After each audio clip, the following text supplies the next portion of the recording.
विमलम अचलम सर्वाधि शिभूतम त्रिगुण रहितम सतगुरुम तम नमो। ये पावन पवित्र, ये अच्छी बात लगी। मैं अपने गुरु खुद बन जाऊं। अरे वाह। तो मैं वो पिताजी ने सिखाना प्रारंभ किया और वो दुर्गा सप्तशती साधना प्रारंभ करवाई। 9 दिन की उपासना और 9 दिन मैंने चालू किया और दिल से किया, आत्मा से। 8वीं कक्षा में था, साधना की। और जब वो 8वां दिन कंप्लीट होके 9 की नाइट में मैं अपने कमरे में सो रहा था और वो जमीन में ही सोना था, तो मैंने क्या देखा, मेरे पलंग के बिस्तर में एक औरत आके बैठ गई और उसका पूरा शरीर औरत का और वो चेहरा सुअर का। और मुझसे बोलती है, हाँ भैया बुलाए हो तो आ गए हैं। अरे मैं तो उसको देख के तो आपने तो डर की बात तो छोड़िए, डर की भी पराकाष्ठा, हम तो होश ही खत्म। पूरा शरीर मेरा ठंडा हो गया उस दृश्य को, उस आत्मा को देख के। और मुझे पता ही नहीं, और कुछ दिनों तक मेरे को होश ही नहीं। लेकिन जब मैं होश में आया, एक बात मुझे पता चली कि जो चीज मेरे पिताजी सिखा रहे थे उसका गुरु से कोई लेना देना नहीं है। वो पता नहीं कहां शुरू हो रही थी, खत्म मेरी जीभ वहां से हो गई, मेरी जीभ बाहर निकल आई। हालेलुया, हालेलुया, बोले परमपिता की। लेकिन एक घटना घटी कि मैं समझ गया, मैं ये मुझे ये नहीं चाहिए। फिर भी मेरी तलाश जारी थी। मैं छत में चढ़ के एक बात बोलता था, अगर मेरा गुरु मुझे जंगल में भी मिल जाएगा तो मैं अपना सर्वस्व त्याग के उसके पीछे जाऊंगा। और अद्भुत घटना घटी। मेरे दोस्तों के साथ बैठ के हम चर्चा करते थे कि यार ये गुरु कौन है। एक अद्भुत बात जो गुरु के लिए हमको मिलती है, अज्ञान तिमिरांधासे ज्ञान अंजन सालाक्य चक्षु उन्मीलितम येनम तस्मै श्री गुरुवे नमः। ज्ञान के अंदर के चक्षु खोलता है। सतगुरु की महिमा अनंत, अनंत किया उपकार, अनंत नैनो घाड़िया अनंत दिखावन हार। वो कौन है? वो जो दिखावन हार है वो है कौन? मेरे दोस्तों के साथ बैठ के हम चर्चा करते। दीवानगी फिर भी चालू। मैं बहुत अच्छे नंबर से पास हुआ। मैंने मेरिट लिस्ट बनाया 12th स्टैंडर्ड में। मेरा एडमिशन सीधे दिल्ली यूनिवर्सिटी में हो गया। दिल्ली यूनिवर्सिटी का कॉलेज है रामजस कॉलेज। मैं कॉलेज गया। हमारा शहडोल बहुत छोटा सा, 23 साल पुरानी घटना है ये। और मैं गांव का था। जब मैं दिल्ली पहुंचा, इतना विराट दिल्ली, इतना बड़ा नगर, महानगर, हमारे देश की कैपिटल, और उस भीड़ चकाचौंध को देख के मैं भटक गया। मेरे कॉलेज में जो पढ़ाई करने वाले विद्यार्थी थे सारे बड़े बड़े घरों के, और वो 7 दिन 6 दिन आते, 6 रंग की गाड़ी लेके आते, और किसी के यहाँ रिवॉल्वर लगी, इतनी बड़ी बड़ी चेनें सोने, और बड़े उद्यमी। और उन्होंने मेरा हाथ पकड़ा, बोले चल हमारे साथ, हम तेरे को अमृत रस पिलाएंगे। मैंने कहा ये अमृत रस क्या होता? दारू। अच्छा, हम भी हो लिए उनके साथ। कुछ महीने बाद मैं उनका दादा बन गया, वो मेरे चेला बन गए। और वो इतना उधम और बदमाशी जिसकी कोई सीमा नहीं। मैं नाम नहीं लूंगा। कुछ एक्टर मेरे कॉलेज के मेरे साथ के पढ़े हुए हैं। Hallelujah, hallelujah. आज वो सिंगर बन गए, कोई कुछ बन गया। मेरे साथ के पढ़े हुए कुछ IAS हैं, कुछ बड़ी बड़ी कंपनियों में, कुछ बड़ी बड़ी कंपनियों के मालिक हैं, कुछ लोग नेता हैं। मुझे उस कॉलेज में पढ़ने का अवसर मिला, लेकिन कॉलेज में पढ़ते समय मेरी जिंदगी बिल्कुल दूसरी दिशा में चली गई। मैं बड़ा दुखी, अंदर अंदर एक मेरे को कचोटता था कुछ, कि कुछ गड़बड़ है।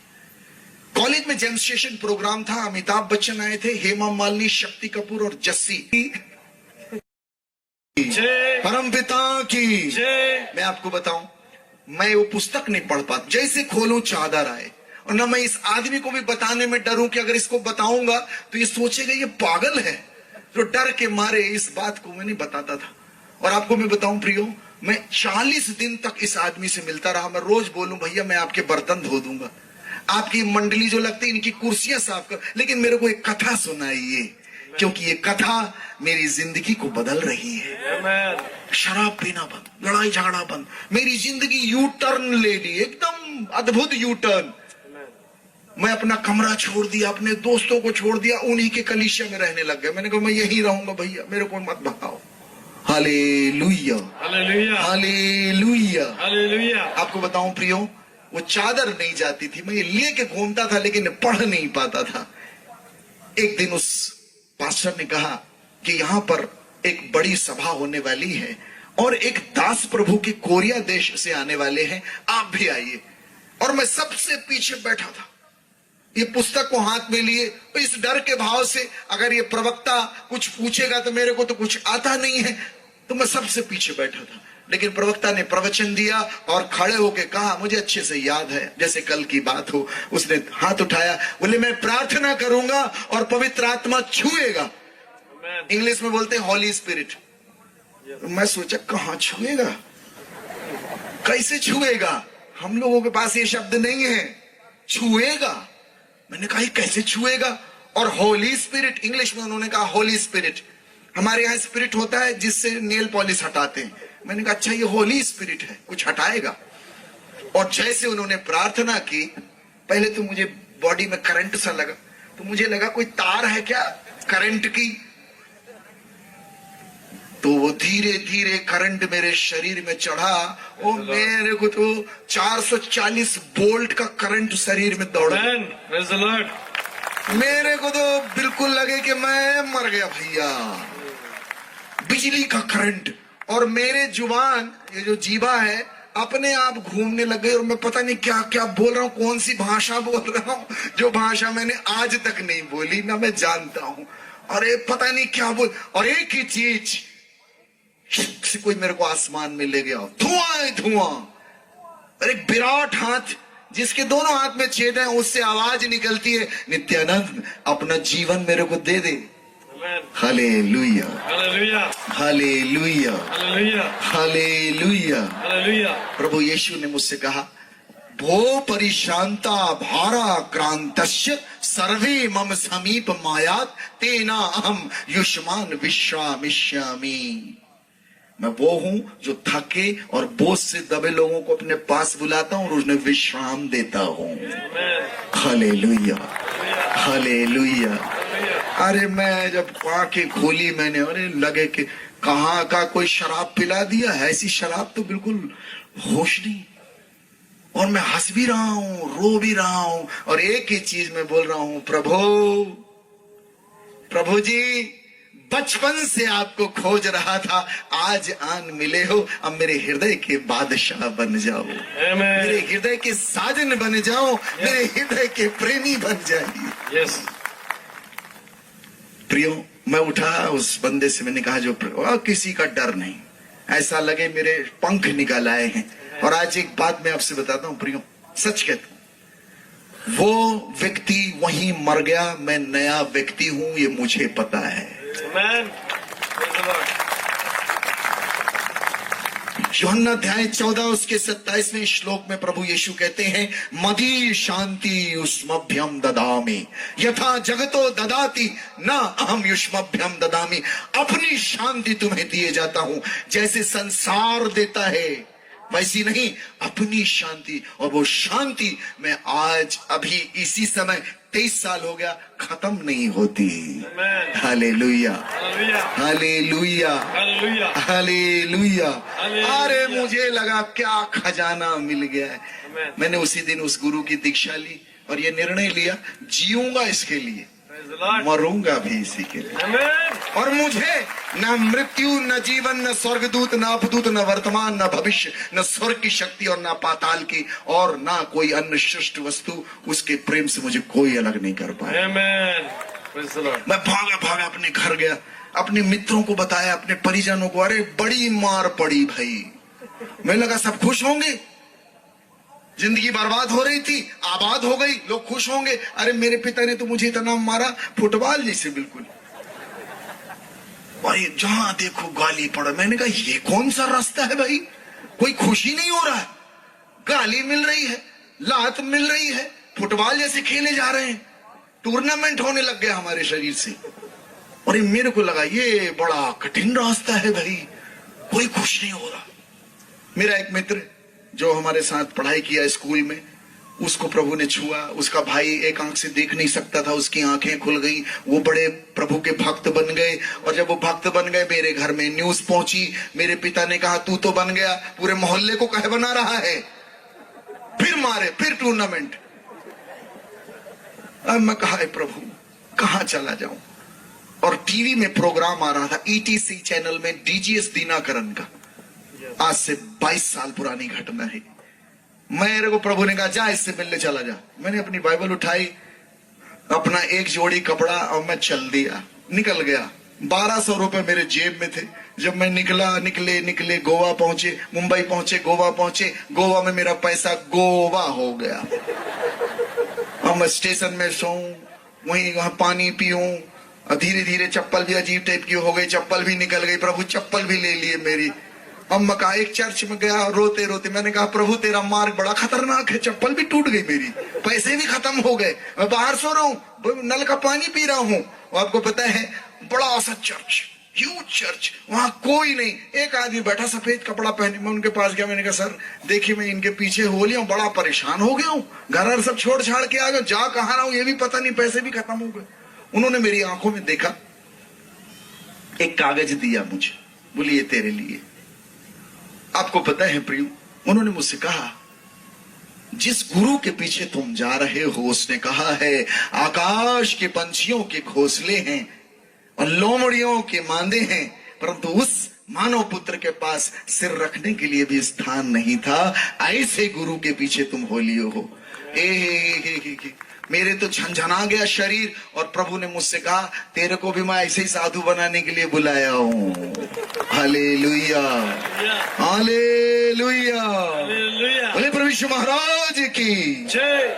आपको पता है मैं ऐसी वो चीट लिया बाहर निकल आया। मेरे को लगा भैया धन्यवाद तो दूं उनका, देखा तो वो है ही नहीं। मैंने कहा कहाँ चले गए भैया वो। अच्छा जब मैं बिल्कुल दूर चला आया तब मेरे होश में आया कि साक्षात प्रभु यीशु मसीह मेरे को दे दिए। मैं सहज सरल रूप में आपको बता रहा हूँ, प्रभु हमारे बीच में विराजे हुए हैं। हमारी आंखें नहीं पकड़ पाती, घटित हो रहा है। Hallelujah, hallelujah. 1 साल मैं घर से फरार था। डीजीएस दिनाकरन से मिला, उन्होंने मेरे लिए प्रार्थना की, अपने पास रखवाया। 1 साल मैं चेन्नई में था। 1 साल फरार, छुपा हुआ, प्रार्थना, बंदगी, उपवास, वचन, इसके अलावा कुछ नहीं। और 1 साल बाद प्रभु मुझसे कहते हैं जा उत्तर भारत में। और मैं उत्तर भारत में आया, पुलिस मेरे को पकड़ ली। उत्तर मिल गया, पुलिस मेरे को पकड़ ली। मेरे मौसा आईजी थे कैलाश नाथ तिवारी जी, सब लोगों ने, मेरे भाई साहब भी पुलिस इंस्पेक्टर हैं, और सब लोगों ने बड़ी बिसात बिछाई हुई थी। और मेरे को वहां उन्होंने पकड़ लिया, पकड़ के घर लाए। और घर लाने के बाद मेरे को कमरे में बंद कर दिया और नीचे से खाना जा रहा है 3 दिन तक। मेरे को लगा मैं कि जेल में हूं, नीचे से भोजन। अब 3 दिन कंप्लीट मैं अंदर प्रार्थना करूं, प्रभु अभी मेरे को जरूर मारेंगे अभी ये, तो अब आप मेरी रक्षा करना, अब आगे करना क्या है आप ही बताओ। आपको पता है 3 दिन बाद वो मेरे को जब बाहर निकाले तो मेरे मामा पक्ष के, मेरे चाचा पक्ष के कम से कम 100 लोग मेरे को देखने आए, क्योंकि 1 साल से मैं गायब था। और वो ढूंढ रहे थे मेरे को कि मर गया है, गया कहां। कुछ लोगों ने FIR दर्ज कराई थी कि ईसाइयों ने इसको क्रूस पे टांग दिया है, बलि कर दिया है। ऐसी ऐसी भ्रांतियां, ऐसी ऐसी पागलपंथियां हैं, कुछ भी बोलते लोग। रिपोर्ट दर्ज थी। आपको बताऊं प्रियो, मुझे उन लोगों ने बाहर निकाला और एक कमरे में बैठाया, भीड़ लगी मेरे को देखने के लिए। और पहला प्रश्न, सब लोग ज्ञानी, हमारे यहाँ सब पढ़े लिखे लोग, ज्ञानी लोग, बुद्धिजीवी लोग मुझसे कहते हैं ये बताओ यीशु को क्यों पकड़े हो। मैंने कहा मैं कहां पकड़ा, वही पकड़ा, छुड़ा लो। बोले मजाक करता है हम लोग से। मैंने कहा मजाक क्या कर रहा हूं, वही पकड़ा है, मैंने नहीं चुना उनको, उन्होंने चुन लिया मेरे को। मैं क्या बताऊं तुमको, और तुम घर से क्यों भागे, कौन है तुम्हारे पीछे। मैं क्या बताऊं कि मैं कहां गया, कौन है मेरे पीछे, आगे पीछे यीशु तुमको नहीं दिखाई देगा। Hallelujah, hallelujah, hallelujah. पाव कहा ना क्लेद्यंत्योतापः ना शोष्यति मारुतः। आत्मा को कोई भी तत्व मार नहीं सकता, ना अग्नि जला सकती, ना वायु सुखा सकती, कोई भी उसको कष्ट नहीं दे सकता, मार नहीं सकता। अरे मैंने कहा तो फिर अमर हो नित्यानंद, करो उधम, कोई नहीं। अब मैं जब बाइबल पढ़ा उसमें लिखा है उनसे मत डरो जो तुमको, तुम्हारे शरीर को मार सकते हैं लेकिन तुम्हारी आत्मा के साथ कुछ नहीं कर सकते। उससे डरो जो तुम्हारे मरने के बाद भी तुम्हारी आत्मा को नरक में डालने का अधिकार रखता है। क्लियर हो गई। क्लियर हो गया, मुझे उत्तर मिल गया। बहुत सी बातें जो मुझे समझ में नहीं आती थी, वो मेरे को जब मैंने नया नियम 4 जो गॉस्पल पढ़े, उन्होंने पूरी जिंदगी के सारे क्वेश्चनों का उत्तर दे दिया। Hallelujah, hallelujah. हमारे यहाँ हवन करते हैं ना, हवन होता है। हवन का मतलब होता है सेक्रीफाइस, यज्ञ। हम बचपन में सुनते थे, ओम ब्रह्मपुत्राय नमः स्वाहा, जो ईश्वर का बेटा है उसके नाम का स्वाहा। ले अब समझ में, अरे हम तो ओम कन्नीसुताय नमः स्वाहा, जो कुंवारी के घर से पैदा हुआ उसके नाम का स्वाहा। स्वाहा मतलब खत्म। मैं कहा है ओम रक्षा सूलारुंदाय नमः स्वाहा, जो लकड़ी पे टांग दिया गया उसके नाम का स्वाहा। दादा ये क्या है? ले ओम पंचाकाय नमः स्वाहा, जो 5 घाव ले लिया अपने ऊपर उसके नाम का स्वाहा। ओम मृत्युंजयाय नमः स्वाहा, जो मर के जी उठा, ले कंप्लीट हो गए। अब कहां जाओगे दादा, वही तो है ही है चारों तरफ। भाई बलिदान किसको कर रहे हो? लकड़ी को, कंडा को, घी को? ये कोई बलिदान करने वाले? अरे वो तो सृष्टिकर्ता धरती पर आके खुद ही बलिदान हो गए। खुद ही बलिदान हो गए। इससे बड़ा, इससे सुंदर यज्ञ हो ही नहीं सकता। वो पूरा होता है प्रभु के ग्रंथ में। Hallelujah, hallelujah, hallelujah. मैं एक नेताजी के घर में गया, वो कहा, अरे मेरी बेटी की शादी, आशीर्वाद देने। पंडित जी बैठे, स्वाहा। लड़की के बाप को बोला स्वाहा, उसके मामा को बोला स्वाहा। वो कहा स्वाहा। मैं भागा वहां से, मैंने कहा पंडित जी मेरा भी स्वाहा न कर देना।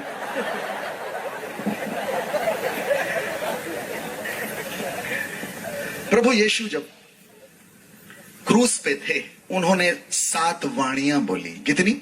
7। और जब वो सृष्टि कर रहे थे तो 7 दिन में उन्होंने सृष्टि का सृजन किया है। और वो जो 7 वाणियां बोली, बड़े ध्यान से पढ़ोगे, वो आदमी के, मनुष्य के आत्मिक जीवन के सृजन की बातें हैं। हालेलुया। उसमें आखिरी बात है पूर्णम, पूर्ण हुआ, समाप्त हुआ, फिनिश। उसको हम लोग बोलेंगे अगर वैदिक भाषा में, इति स्वाहा। आखिरी स्वाहा यीशु मसीह ने क्रूस पर किया है। इति